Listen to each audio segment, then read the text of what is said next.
The NBA right now is as talented as ever, and really every team has some player that franchise can build around and have a pretty decent team.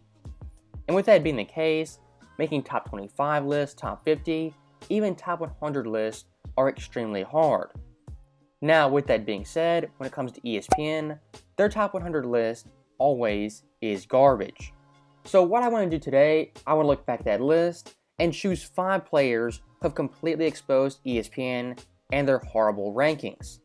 And the first player I do want to look at is indeed Tyrese Halliburton, the 22-year-old point guard of the Indiana Pacers, who by ESPN was ranked 59th coming into this season, behind Nikola Vucevic, Tobias Harris, even Jordan Poole. 3 players from their own teams aren't even the second best player on their best nights. And if you've been following Tyrese's career, when he was drafted, he was definitely underrated, and last year was involved in the highly controversial Sabonis trade that sent him to Indiana. Now, while that trade benefited both teams, for Halliburton, it has unleashed him as the clear-cut number 1 guy and the franchise point guard, as this season, he's averaging 19 points per game, 11 assists, 5 boards, 2 steals, on 47-37 and 85 splits. Tyrese, quite literally, is one of the last true point guards who can dish the rock. He's highly efficient and makes everyone around him a better player. And even more impressive than the stats, which I will dive back into, is the success of the Indiana Pacers, which nobody saw coming.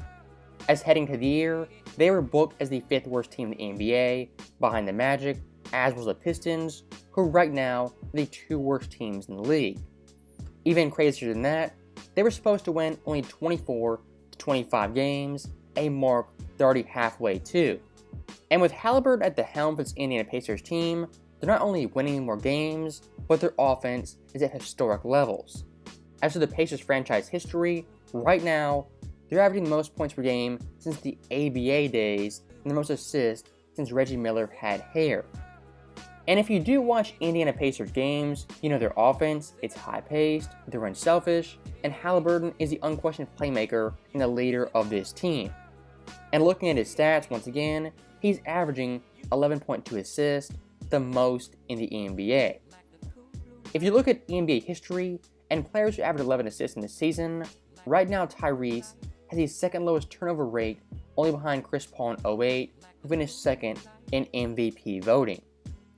If you take all this into account, the numbers, the offensive improvement, leading his team to the 4th seed in the East, there's absolutely no way this guy is barely a top 60 player. And looking past Tyrese, funny enough, we have his former teammate, that being Durant, who in his own right is having a career season.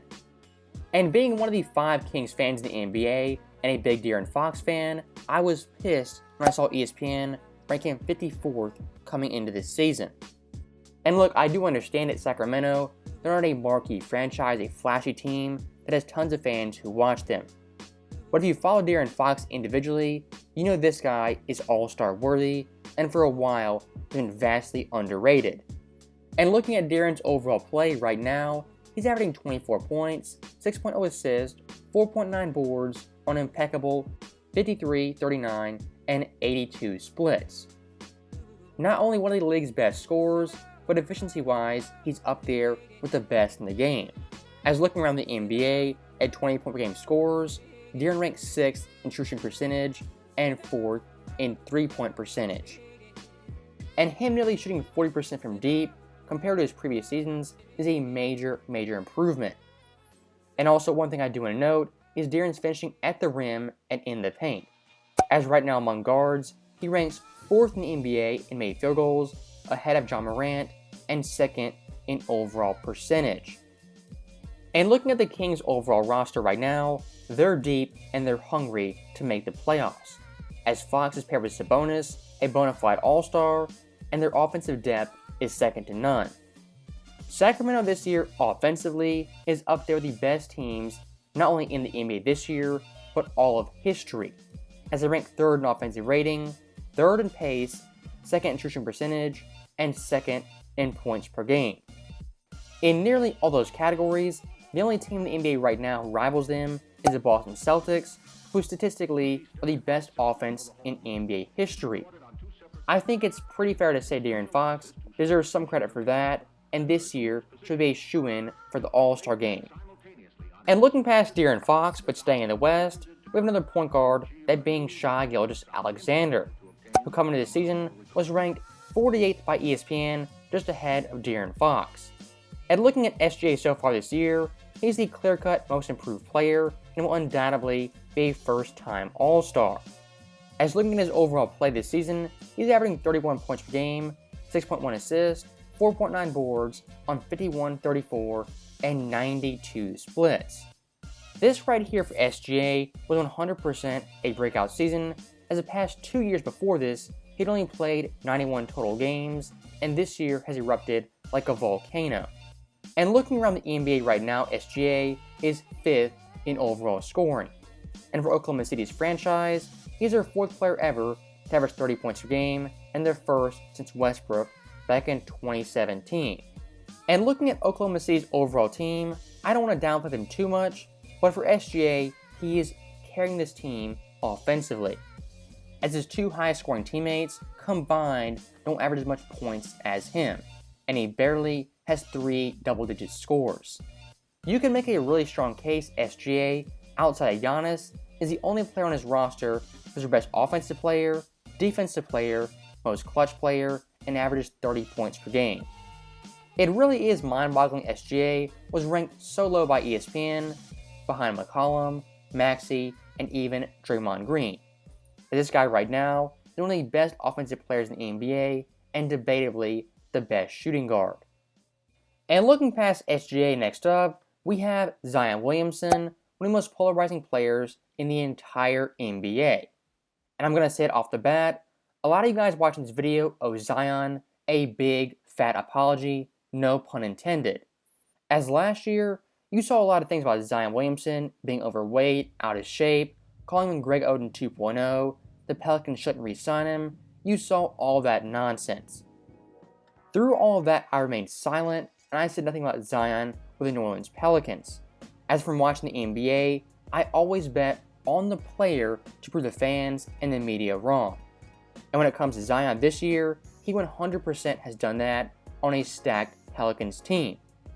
And with the Pels being so loaded, Zion's overall stats aren't as impressive as you would think, albeit they're still really good.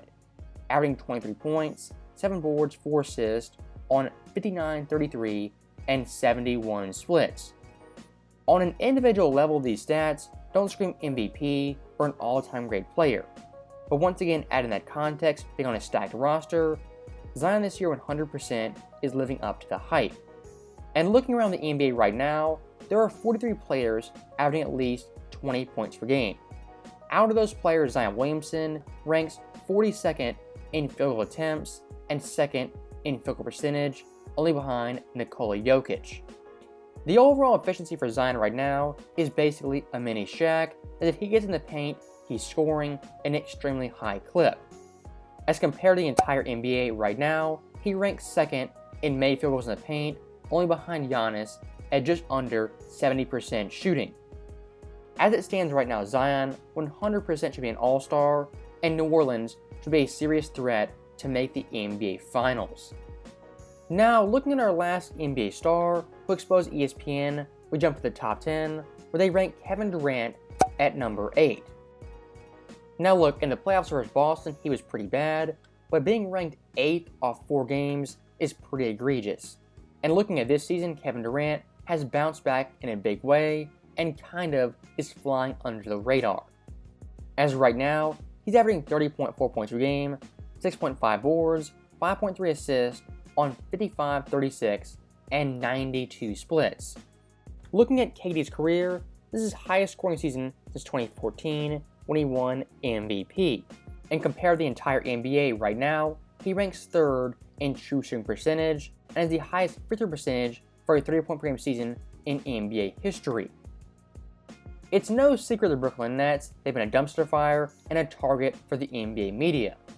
But with that being said, their one constant is Kevin Durant balling out and playing tremendously well, which given his age is pretty remarkable, as right now he's 34 years old in his 15th NBA season, and I would say easily is a top 5 player. As looking through NBA history, only 3 players ever has averaged 30 at age 34 or older, and looking at a player in their 15th season, Kevin Durant by far has the highest scoring average out of those players. And to really show you guys how good KD's been and how efficient he's been, look at this 3-game stretch recently where he balled out, averaging 38.3 points per game on these otherworldly and mind-boggling shooting splits. At age 34, in his 15th year, Kevin Durant right now is balling out and is easily a top 5 player. And for the Brooklyn Nets, if they want to make the NBA Finals or the second round, Kevin Durant is quite literally their only hope. As for Brooklyn, he's their best scorer, their best passer, their best defender, even rim protector. And I want to hammer it home one more time, ESPN ranking him 8th is simply hilarious given his play this season. Now, that right there is our last player and 5 guys who have exposed ESPN and their awful top 100 list. As always, thank you guys for watching, hope you enjoyed it. I'll see you guys next time.